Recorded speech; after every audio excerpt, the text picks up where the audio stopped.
So Lebanese economy collapsed and their currency has lost 90% of its value in the last year and a half. The country is going through hyperinflation and a common Lebanese cannot even afford the basic necessities like water, food, and shelter and medicine. What just happened there? We are going to talk about this in this video, so stay tuned till the end. I promise you, you will get a lot of value. Let's dive in. So the country is going through hyperinflation, and I know that the country has pre-existing political and war issues that, of course, has a lot of negative impacts on the country's economy. So I'm not going to touch upon those political issues and going to have political debate here. My purpose of this video is to highlight the inability or the mismanagement at the banking level. How the central bank manage the monetary policy within the country that has led the country to this financial crisis, which is, according to the World Bank, one of the worst financial crises in the modern history that we have seen in the last 150 years. Let's take a look into the history. So in 1990s, when the country was coming out of the 15-year-old civil war, the country was trying to build the economy, right? So there was a lot of, effort required to bring the economy back into the position. And at that time, one institute that was getting a lot of credit was their central bank. And the person who was leading the central bank at that time, and that has been leading over the last 3 decades to this day, is Riyad Salameh. So Riyad Salameh is basically the ex-Merrill Lynch banker. So he's not a new person, very experienced banker. Lebanon has a lot of, issues with regards to wars and the political crisis, and a lot of inequality as well. So the poor were very poor and the rich were very rich. So there was a big divide in terms of between poor and rich people.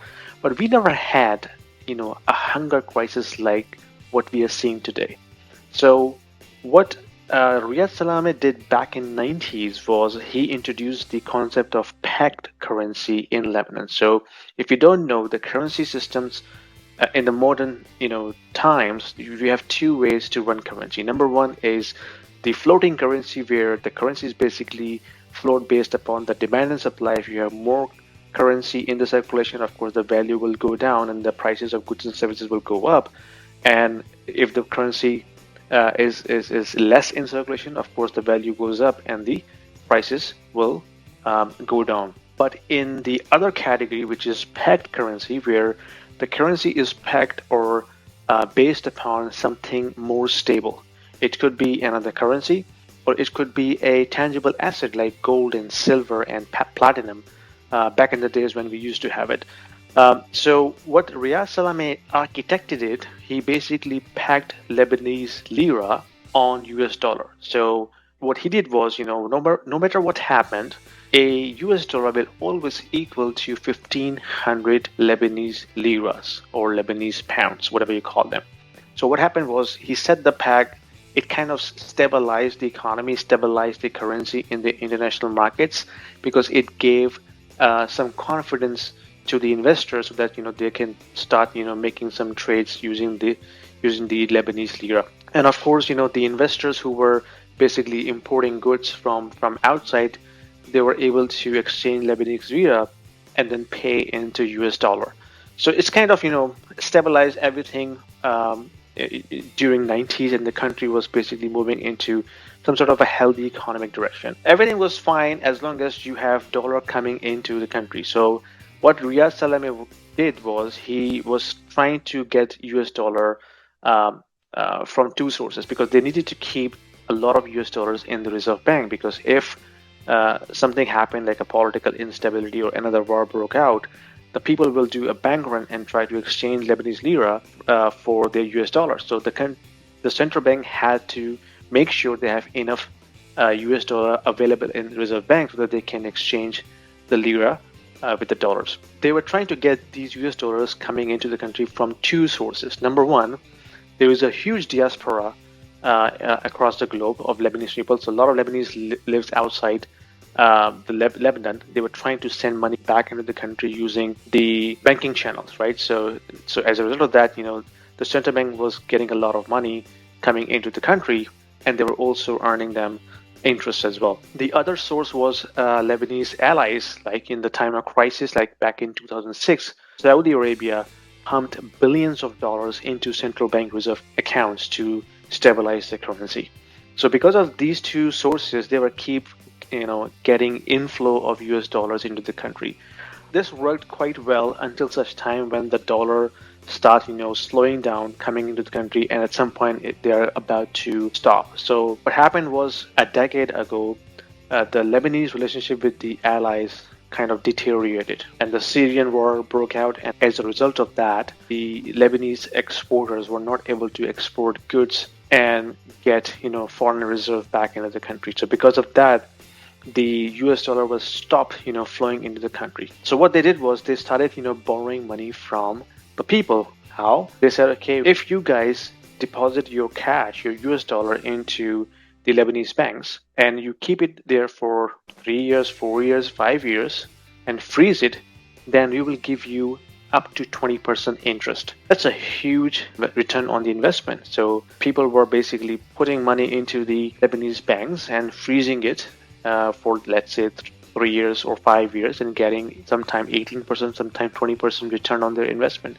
So what happened was, because the banks were also lending money to central banks, so they were also charging interest from central bank in order to lend that money to central bank, right? Common person was making money, the banks were making money, but there was one problem. The central bank has to somehow come up with that extra money to pay that interest to the common people, or to the banks and then to the common people. So what they have done, because they were not Federal Reserve, that's the unfair advantage that Federal Reserve has, where they can print as much as US dollar whenever they want, right? But Lebanese central bank was not able to do that. So they have to come up with some sort of a plan to pay that interest to the investors. So what they did was they started collecting money from the new investor and paying off the old investor in the form of interest, kind of like Ponzi scheme. This is one of the signs where you can see if the banks are giving you that much high interest on return, something is wrong, right? Something is definitely going wrong. So this was one of the signs that we should all look out.